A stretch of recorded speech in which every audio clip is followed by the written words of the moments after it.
Et c'est parti. Donc voilà, régime carnivore ou régime sans sucre, jour numéro 4. Donc ça fait le 4e jour et franchement c'est déjà un succès quoi. C'est déjà une réussite. Ça fait un peu bizarre de dire ça si tôt, mais les effets sont tellement positifs. Alors que de nouveau, comme je le disais hier et avant-hier, je viens d'un régime qui est pas loin du régime carnivore. C'est pas la même chose, mais je mangeais quand même déjà beaucoup de protéines essentiellement animales, quoi. Beaucoup, c'était la partie principale de mon alimentation.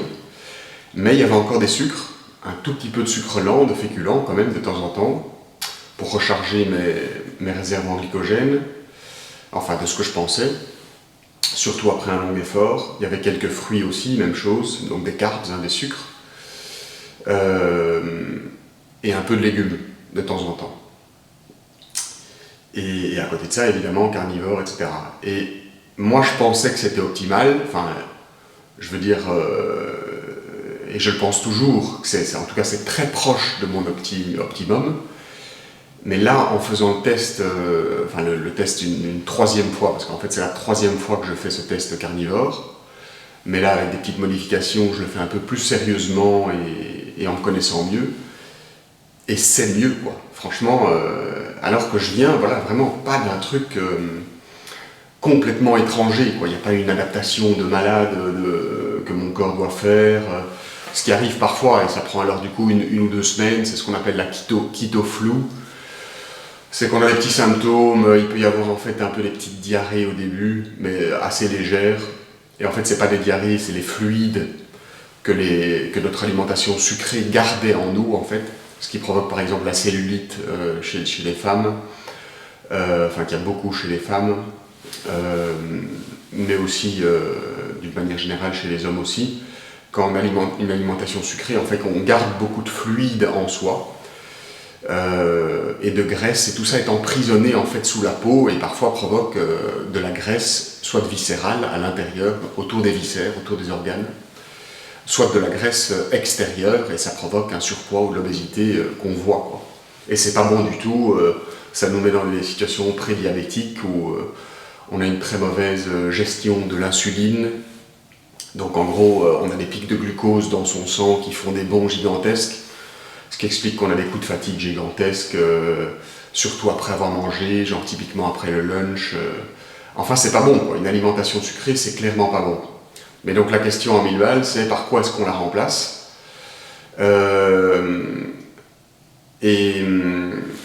Après, bon, il y a l'option végétarienne et végane, moi, auquel je pense que c'est pas du tout optimal, mais qui est clairement déjà mieux. Disons que pour certaines choses, ça règle clairement en partie le problème du sucre, parce que en fait, il y a beaucoup de végétariens et de véganes, d'après moi, qui mangent encore en fait très sucré, mais sauf que c'est pas des sucres issus des processed foods, c'est-à-dire de l'alimentation complètement industrielle et transformée. Et ça, c'est très très bien. Et d'ailleurs, c'est pour ça, je pense, principalement, que les gens qui sont sous un régime vegan ou végétarien ou globalement qui vont vers ce spectre-là se sentent déjà beaucoup mieux, et c'est clair. Par contre, à long terme, je pense pas que ce soit optimal, notamment parce qu'on a besoin de muscles. Apparemment, c'est un des facteurs pour la longévité super important, puisque quand on est âgé, on crée moins facilement de muscles, et ce qui peut provoquer des blessures, de l'arthrose, des chutes dans les escaliers, en fait des trucs tout cons. Et apparemment, souvent, même bon, pour moi ça fait sens, c'est ce qui cause in fine en fait une sorte d'escalade et ce qui cause la mort, ou en tout cas ce qui participe à la mort de beaucoup de personnes âgées ou à la réduction de l'espérance de vie d'une certaine façon, quoi. C'est un problème de manque ou d'atrophie des muscles, en fait de manque de force. Typiquement, la personne âgée qui tombe dans les escaliers, elle n'a pas assez de force excentrique, ça veut dire qu'elle ne sait pas se retenir quand elle descend, ou elle est moins agile, elle est moins souple et elle est moins musclée, notamment, il n'y a pas que l'histoire des muscles, mais notamment. Et du coup, je ne sais pas, elle se casse le col du fémur, le bassin, quoi que ce soit, elle va à l'hôpital, son organisme est fragilisé, son système immunitaire aussi, elle chope une grippe à l'hôpital, et là, ça s'envenime encore. Finalement, elle arrive à se rétablir, elle rentre chez elle, mais son corps a pris cher, et puis son système immunitaire aussi. Et puis, de fil en aiguille, pour certaines personnes, c'est l'escalade, et voire même, ça peut entraîner la mort. Et apparemment, il y a beaucoup de personnes âgées.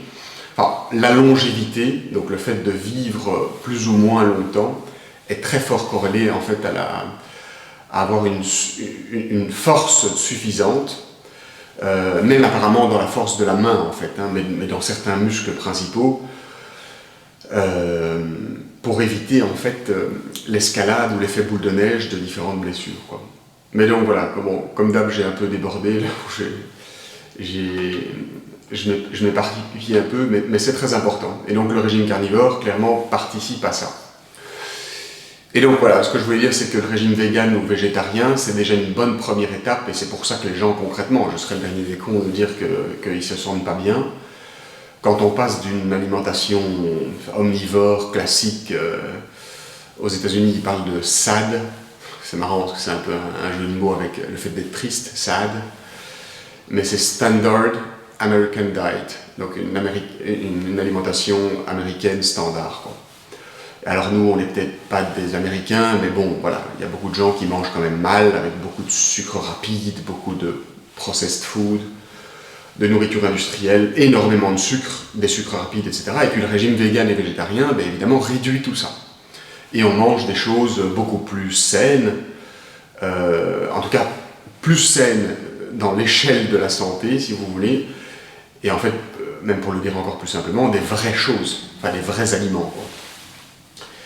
Le problème, c'est qu'à long terme, moi, j'y crois pas. Je pense que ça apporte beaucoup de carences, même si, ou alors ça oblige à prendre plein de compléments, et notamment des compléments protéinés, pour ne pas avoir de carences, etc. Ou alors il faut jongler avec tout un truc et on devient littéralement une pharmacie ambulante, quoi. Alors que je pense que, mais voilà, clairement, ces régimes-là, qui en plus sont difficilement tenables sur le long terme, puisqu'il y a un effet psychologique, on n'est pas souvent assez rassasié, il y a un sentiment de satiété qui n'est pas assez satisfait, et donc du coup ça peut provoquer des effets de yo-yo qui ne sont pas bons. Puis aussi, de ce que j'observe, moi il y a beaucoup de végétariens ou de véganes qui en fait mangent très sucré, mais végétariens ou véganes, ou sans gluten, tout ce que vous voulez, mais en fait ils vont se permettre de prendre beaucoup de sucre dans des féculents, dans du quinoa. C'est des gens, on voit, qui sont très attirés, enfin, je parle pour certains, ceux que je connais évidemment, j'ai pas un échantillon représentatif, et de nouveau, c'est pas du tout pour rentrer dans une petite guéguerre et compagnie, je trouve ça très intéressant sur plein de points, ce type de régime ou d'alimentation. Mais pour d'autres, je trouve pas ça assez optimal. Ce que je veux dire, c'est que souvent, c'est des gens qui sont encore addicts au sucre. Et à l'inverse, les voisins ou les cousins de ces régimes végétariens ou véganes, qui sont les régimes carnivores par excellence, mais aussi les régimes cétogènes, kétogéniques et animal-based, anciennement paléo aussi, et ce genre de choses, je crois que ça règle, ou en tout cas on se dirige de plus en plus jusqu'à l'extrême du régime carnivore. En fait, on règle de plus en plus, voire totalement, notre addiction au sucre, et aussi plein d'autres choses, quoi. Et donc moi je pense que c'est optimal, on a un sentiment de satiété gigantesque. Moi franchement j'ai un contrôle de mon appétit. D'ailleurs en fait j'avais pris des notes dans mon petit carnet pour pouvoir vraiment bien pas être trop en vrac. Mais attendez, je vais reprendre mon stylo, je sais plus où je l'ai mis. Ouais, il est là. Et c'est vrai que ça aussi, j'avais oublié de le noter, régulation de l'appétit comme effet positif. Donc je vais vite le noter. En fait, donc là maintenant, je vais peut-être vous débriefer un peu plus ce qui se passe moi au jour 4, numéro 4 de mon régime carnivore. Les points positifs et les points négatifs, quoi. Mais, puisque bon, la théorie c'est bien gentil, mais en fait quand on n'a pas testé par soi-même, ça s'appelle de la religion, de la croyance, moi c'est ce que je crois. C'est un débat d'opinion en fait. Et comment est-ce qu'on vérifie une opinion, ou qu'on peut...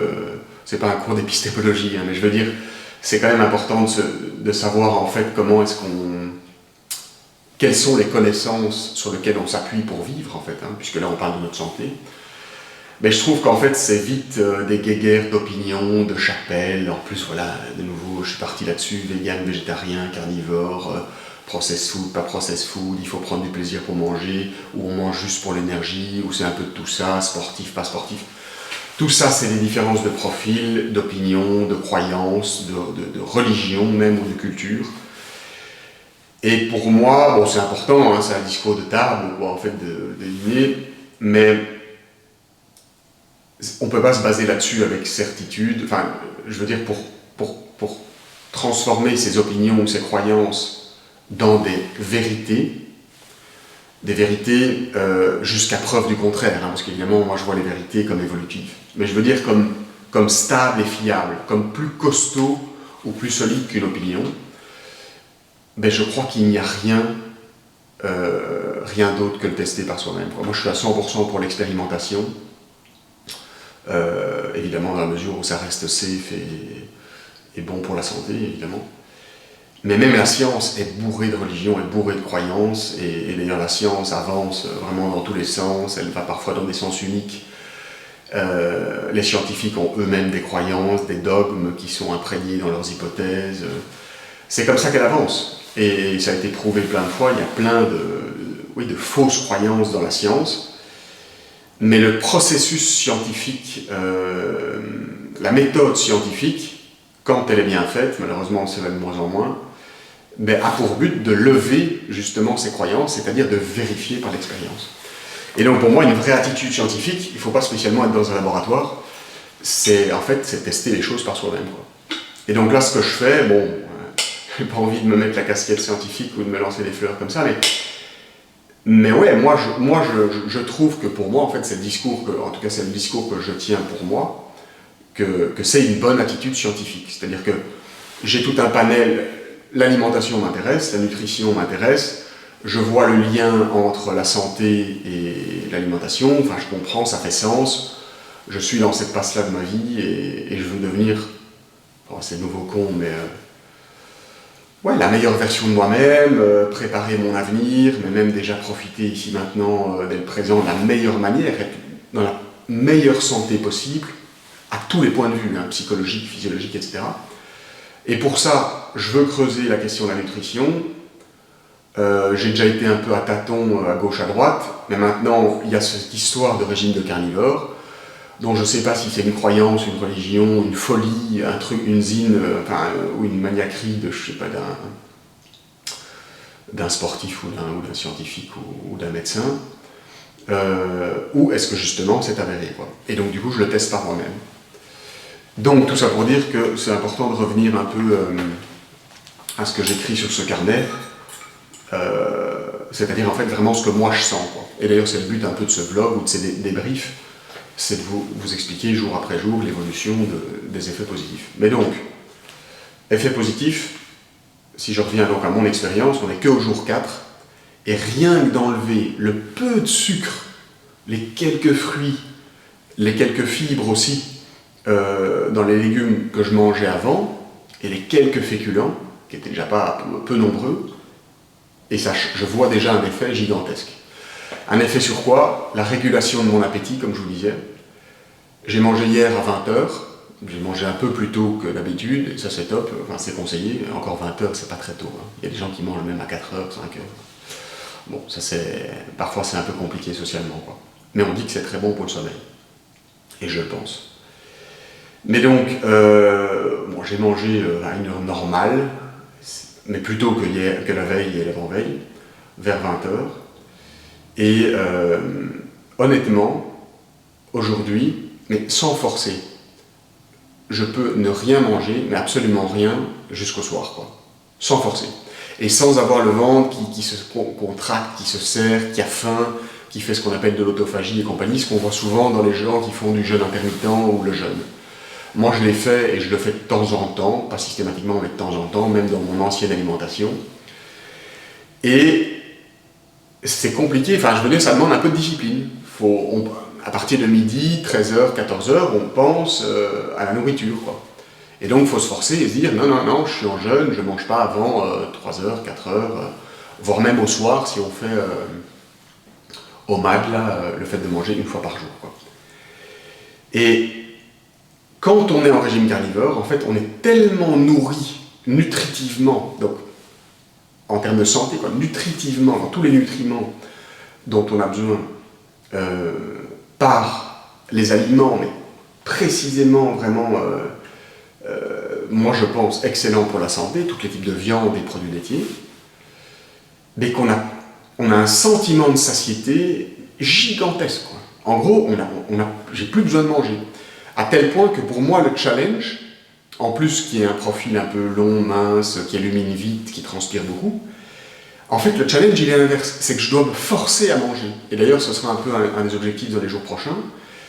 C'est que je vais me forcer à reprendre un petit déjeuner. Au moins de prendre 1 ou 2 ou 3 œufs, peut-être avec un peu de bacon ou un peu de fromage blanc, etc. Parce que, ou sinon, je risque, je le sais, je me connais, et dans les fois précédentes, je risque peut-être de perdre trop de poids, ou pas forcément de perdre trop de poids, mais de perdre peut-être trop en graisse. Je dois aussi manger un peu gras. Surtout avec l'exercice que je fais, et c'est pas bon, et du coup j'arrive pas à le tenir à long terme, quoi. Donc c'est fou, c'est le seul régime où on doit presque se forcer à manger, surtout au début, quoi. Mais je vous dis, si je le dois, si par exemple je dois bosser comme un malade toute la journée, jusqu'au soir je peux sans problème ne rien manger, mais sans problème, quoi. Je pense pas une fois à la nourriture, quoi. Donc régulation de l'appétit, enfin, c'est sans forcer, quoi. Au contraire, il faut se forcer à manger.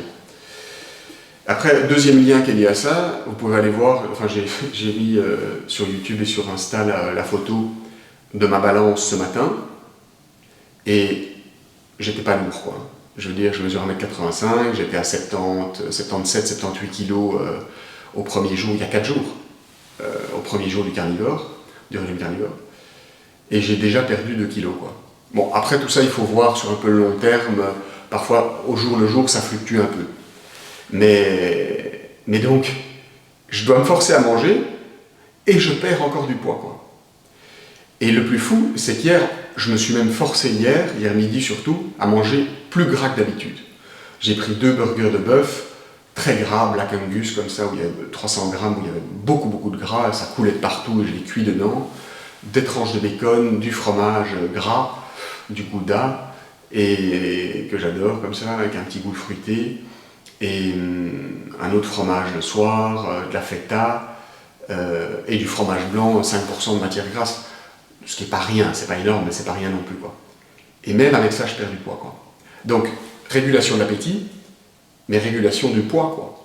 Donc pour les gens qui sont en surpoids, peu importe un peu le type de profil, moi j'ai un peu un autre background, un autre profil, mais pour les gens qui sont en surpoids, qui ont de l'obésité et compagnie, faut pas se leurrer, il faut juste essayer, même une semaine. En une semaine, je suis prêt à parier que 9 personnes sur 10, si pas plus, bon après je ne veux pas partir dans ce genre de spéculation, mais enfin, c'est logique, quoi, que 9 personnes sur 10 perdraient déjà plusieurs kilos, quoi. Et d'ailleurs, il suffit de voir les témoignages, souvent en langue anglaise, sur YouTube, dans les podcasts des gens carnivores, qui expliquent leur expérience, c'est ça qui se passe, quoi. Il y a des gens qui perdent 40, 50, 60 kilos en 2 mois, hein. Des choses comme ça, quoi. Bon. Autre chose, point positif que j'ai noté, je garde mon carnet, le sommeil. Alors, ça c'est quand même un truc sur lequel il faut s'arrêter. Quand je dis que ma journée, enfin là on est au début de la journée numéro 4, et que c'est déjà un vrai succès, honnêtement, ça faisait, à mon avis, 2, 3, 4 mois que je n'avais pas aussi bien dormi, quoi. Déjà la veille c'était pas mal, mais cette nuit, donc la nuit passée, quoi, il y a quelques heures, je me suis réveillé, parce qu'il est quoi, il est 10h40. J'ai jamais aussi bien dormi. Enfin, depuis vraiment un bon bout de temps, quoi. Et le plus fou, c'est que j'ai dormi 7h30. Je me suis réveillé à 6h30. Bon, j'étais me coucher tôt, à 22h. Je me suis réveillé à 6h30. Et d'habitude, je suis un gros dormeur. J'avais plus besoin de dormir. Les yeux grands ouverts, aucune courbature, alors que j'ai fait beaucoup de sport la veille. Enfin, il n'y a pas de souci, quoi. Et là, on est déjà plusieurs heures plus tard, je ne suis pas fatigué pour un sou, quoi. Et c'est pas que je me shoote à la caféine, au contraire, quoi. Je suis pleinement reposé, quoi. Et justement, ça c'est important, entre Noël et Nouvel An, j'accusais un peu le coup, j'étais un peu fatigué, peut-être que j'avais fait un peu trop de sport, et peut-être que mon alimentation n'était pas ultra optimale non plus. Donc le sommeil, bon, ça, on n'en parle même pas, c'est 5 étoiles, quoi. Clarté d'esprit, j'en ai déjà parlé les jours prochains. Clarté d'esprit, c'est peut-être un peu bizarre comme truc, mais une sorte de clairvoyance, quoi. C'est comme si on voyait plus objectif, c'est un peu fou à dire, mais en tout cas, bon, cognitivement, on pense mieux, on parle mieux, son cerveau fonctionne mieux. C'est comme la machine ici pour lire, pour fonctionner, pour parler, pour réfléchir, pour calculer, elle fonctionne mieux, quoi. Alors, je vous passe vite en revue les derniers points positifs, puis après je vous embête plus. Donc tout ça, c'est des points positifs, hein, et même ultra positifs. Il y a presque que ça. Il y a un bémol un peu négatif, mais je vous le dirai dans 2 minutes. Le moral, l'humeur, ou appelons-le comme on le veut, la positive attitude.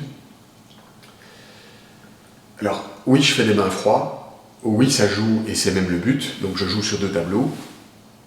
C'est mon but, hein, c'est de mettre toutes les chances de mon côté pour avoir la meilleure humeur possible. Surtout que moi, je suis assez sensible à ça.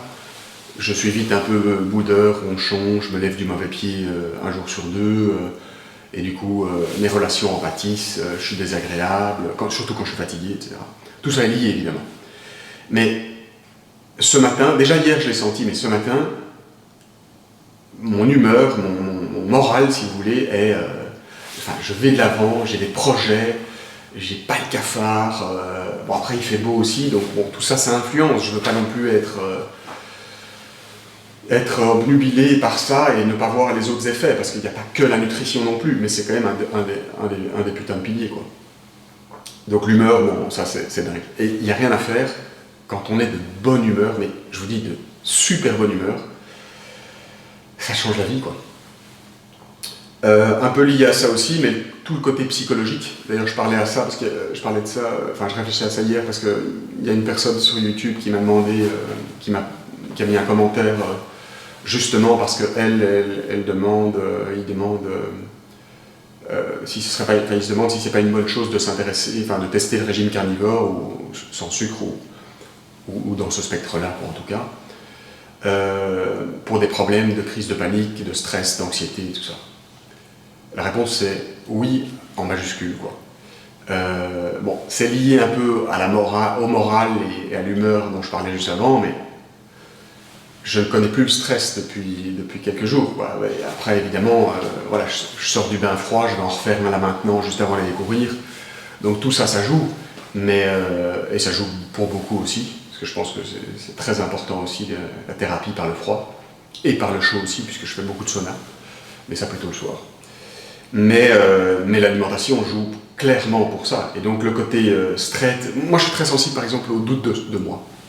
Genre je suis très vite, quand j'ai pas le moral, je me mets à ruminer, je vis beaucoup dans ma tête, et je fais plein de scénarios, mais qui sont tous négatifs pour moi. En gros je doute, je me remets en question, je pense à plein de choses qui seraient pas positives pour moi. Si vous voulez, je m'intoxique avec des mauvaises idées sur moi, sur mes projets et compagnie, et du coup ça restreint ma vision de moi-même et de mon futur, quoi, si je peux le dire comme ça. Et là, c'est le contraire, quoi. Bon, sujet pas top, mais au niveau des gaz et des ballonnements et de la digestion, bon, ça j'en parle même pas. C'est déjà une affaire classée, c'est que après le premier jour, pour certains il peut y avoir une période d'adaptation un peu plus longue, ça dépend de quel régime vous venez avant. Mais ça va assez vite en général, et ça c'est plus aucun gaz, et ça c'est quand même logique, quoi. Enfin je veux dire, quand on a mal au ventre, quand on a le ventre serré, quand on a le ventre gonflé, après avoir mangé beaucoup de fibres, beaucoup de légumes typiquement, ou beaucoup de sucre, et beaucoup de féculents aussi, ce que je connais aussi, hein, puisque je viens de là clairement, on se sent pas bien, quoi. Le sommeil en pâtit, tout en pâtit. Et là, moi, là, c'est le contraire, quoi. Et ça, c'est clair, je pense que tout le monde le dit. J'ai d'ailleurs fait un podcast avec une dame là, qui avait principalement des problèmes de ballonnement importants, des maux de ventre, etc. Et là, le régime carnivore, c'est de nouveau la voie royale pour ça, quoi. Il n'y a plus rien, quoi. La digestion est à 100%. Régulation de mon poids, ça j'ai déjà dit. Ah oui, je l'ai vite évoqué, mais je vous le redis, au niveau de la récupération, et même de mes muscles, bon, moi je fais du sport par ailleurs, mais on voit qu'avec une alimentation donc très protéinée, on prend beaucoup plus vite en muscles, si on le veut, et si on fait évidemment le sport nécessaire à côté, mais même pas forcément longtemps. Mais aussi pas forcément, on ne devient pas, je vous rassure, on ne devient pas un taureau gigantesque ou un bodybuilder. D'ailleurs, moi je pense que je n'y arriverai jamais, et c'est pas mon but d'ailleurs. Mais on prend dans des muscles secs, quoi. Enfin, et puis selon son profil et selon ce qu'on mange aussi, hein, puisqu'il y a différentes façons de manger carnivore. Mais on perd en graisse et on prend en muscle. Donc la silhouette s'affine, c'est plus beau, c'est plus joli. Ça dépend un peu du point de vue de chacun sur soi, mais je veux dire, c'est quand même souvent plus beau que quelqu'un qui est gras ou gros, ou même de ce qu'on appelle beaucoup des skinny fat. J'aime bien ce concept, c'est très intéressant. C'est des gens qui ne sont pas obèses, au contraire qui sont minces. Il y a beaucoup de gens qui font du trail ou de la course à pied qui font ça, avec une mauvaise alimentation, par exemple. Ou aussi beaucoup de gens qui mangent, sans forcément faire de la course à pied ou du trail, mais très sucré, mais en mangeant moins. Donc c'est-à-dire, eux, leur technique, c'est de réduire les quantités. Et ça, c'est pas très bon, c'est des comportements un peu, c'est un grand mot, hein, mais enfin restrictifs. Et du coup, leur corps n'est pas suffisamment nourri, et c'est toujours un combat mental pour pas trop manger. Mais quand ils mangent beaucoup, très fort sucré, quoi. Parfois sans le savoir, hein, parce qu'il y a des sucres cachés partout. Et ces gens deviennent des skinny fat, c'est-à-dire qu'ils sont skinny, donc minces, mais en fait gros. Et on voit cette graisse parce que la peau est quand même assez épaisse, tout en étant mince, quoi, en ayant un squelette assez mince. Et en fait, souvent, ils ont de la visceral fat, c'est-à-dire de la graisse à l'intérieur, quoi. Donc ça, pas du tout. Régime carnivore, on prend en muscle, on devient plus sec. Regardez ma balance, on en a à peine 4 jours, même si c'est des choses qu'il faut voir un peu sur le plus long terme, mais j'étais à 77-78 kg, avec 7% de matière grasse. Je suis toujours à 7% de matière grasse, alors que j'ai mangé super gras la veille, ce qui veut dire que je brûle mon gras, au lieu de consommer mon sucre, hein, ce qui est excellent. Et au passage, le gras, c'est ce que le cerveau a besoin, c'est l'alimentation préférée du cerveau, c'est ce qu'on appelle les ketones, les corps cétogènes, et c'est ce dont le cerveau a le plus besoin et envie, en fait. Au contraire du sucre qu'on mange souvent de trop, voire même tout court, quoi. Donc voilà. Ouais, donc niveau musculaire, courbature, articulation aussi.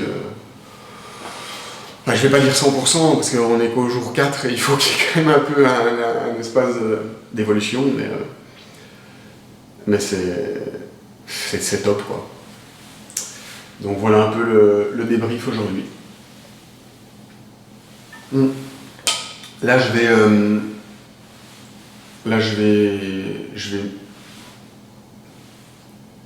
peut-être aller me couler vite une deuxième fois dans mon bain de glace. Et je vais aller courir parce qu'il fait super beau, et ça de nouveau c'est un autre pilier dont je parlerai une autre fois, mais qui m'intéresse beaucoup.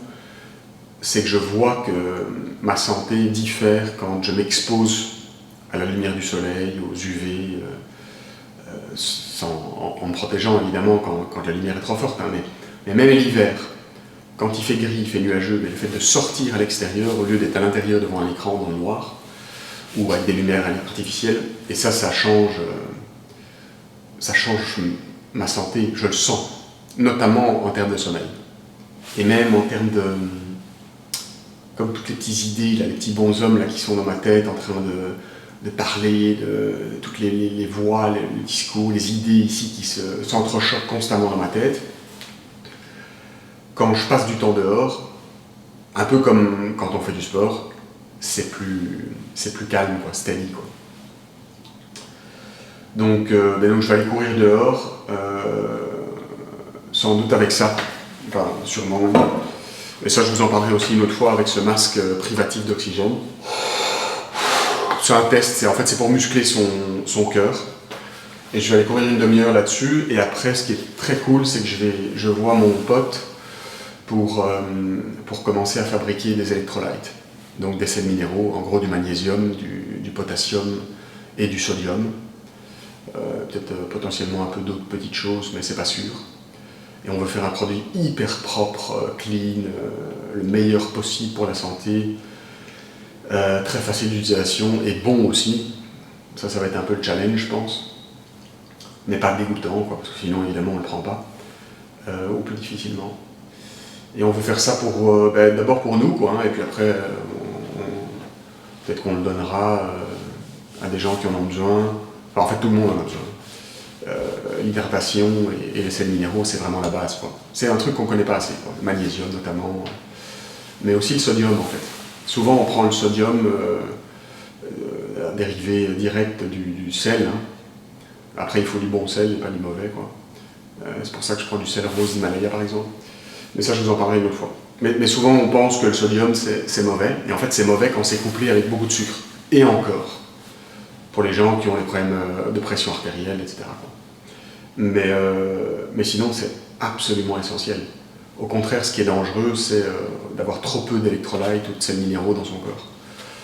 Ce qui arrive typiquement aux gens qui sont en restriction alimentaire, qui mangent trop de sucre, qui sont prédiabétiques ou diabétiques, à des personnes âgées, à des gens qui boivent d'alcool, genre typiquement le coma éthylique, c'est ça, c'est un déficit en électrolytes. Les anorexiques aussi, parfois quand elles doivent se faire hospitaliser et que ça va pas du tout, parfois même aussi qui boivent beaucoup trop d'eau. En fait, c'est comme si elles nettoyaient leur organisme à l'intérieur, et qu'est-ce qui se nettoie aussi avec ça? C'est les sels minéraux, et donc elles en ont trop peu. Ils en ont trop peu aussi, parce qu'il y a aussi les garçons. Hein. Et c'est très mauvais, en fait, ça cause un manque de clarté d'esprit, on voit flou, on n'a plus d'énergie, on se sent fatigué, et parfois on peut même tomber dans les pommes. Donc bref, ça c'est un autre sujet, je vais en parler une autre fois, mais c'est clairement lié à la santé globale, et tant psychologique que physique, et donc à la nutrition. C'est même directement lié à la nutrition keto, animal-based, paléo et carnivore. Donc, mais je vous en parlerai une autre fois, c'est super intéressant. Mais donc je suis excité parce qu'on va faire ça, on va commencer à préparer les potions. C'est super simple, hein, c'est juste du sel, enfin différents types de sel, quoi, du sel de magnésium, du sel de sodium. Et on va essayer de faire un bon goût, quoi. Donc on va faire ça tout à l'heure, ça va être cool. Et puis après, peut-être que j'irai même sans doute à la musculation, après avoir travaillé fin de journée et au sauna. Voilà la journée. Bon allez, à demain pour la journée numéro 5, je vous débrieferai tout ça. Bonne journée.